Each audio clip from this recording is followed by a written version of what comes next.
ஸ்ரீலங்கா சுதந்திர கட்சியின் கஸ்பாவ தொகுதி கூட்டம் இன்று நடைபெற்றது.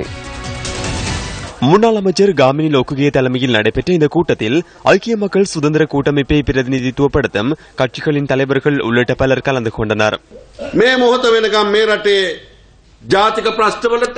இந்த நாட்டின் தேசிய பிரச்சினை தீர்விற்கு அல்லது மக்களின் நாட்டின் பிரச்சினைகளை தீர்விற்கு எதிர்க்கட்சி தலைவரினால் எந்தவித உதவியும் இல்லை.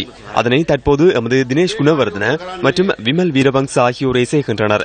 எனவே உள்ளூராட்சி மன்ற தேர்தலின் போது நாம் சிந்திக்க வேண்டும். இடதுசாரி கட்சியின் சக்தியுடன் பொது எதிர்க்கட்சியுடன் போட்டியிட்டு எவருக்கும் அடிபணியாது அரசியல் செய்ய அனைவரும் ஒன்றிணைய வேண்டும்.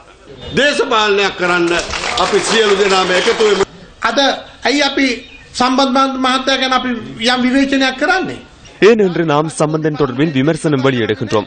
தேசிய பிரச்சினைகளின் போது அவர் பாராளுமன்றத்தில் குரல் கொடுப்பதில்லை. மத்திய வங்கியில் இருந்து 200 ஊழியர்களை நீக்கிய போது அவர் தமது கருத்தை முன்வைக்கவில்லை. மக்கள் விடுதலை முன்னணி ஐக்கிய தேசிய கட்சியின் தேவைக்கு ஏற்ப செயற்படுகின்றது.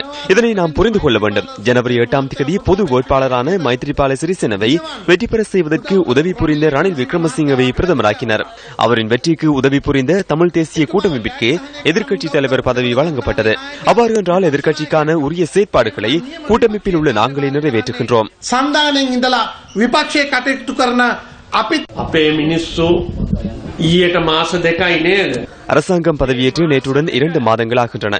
இந்த 2 மாதங்களில் எதிர்க்கட்சியில் உள்ள 95 பேரும் இருந்தால் ரணிலின் அரசாங்கம் கவிழும் என்பதை அச்சமின்றி எமக்கு கூற முடியும்.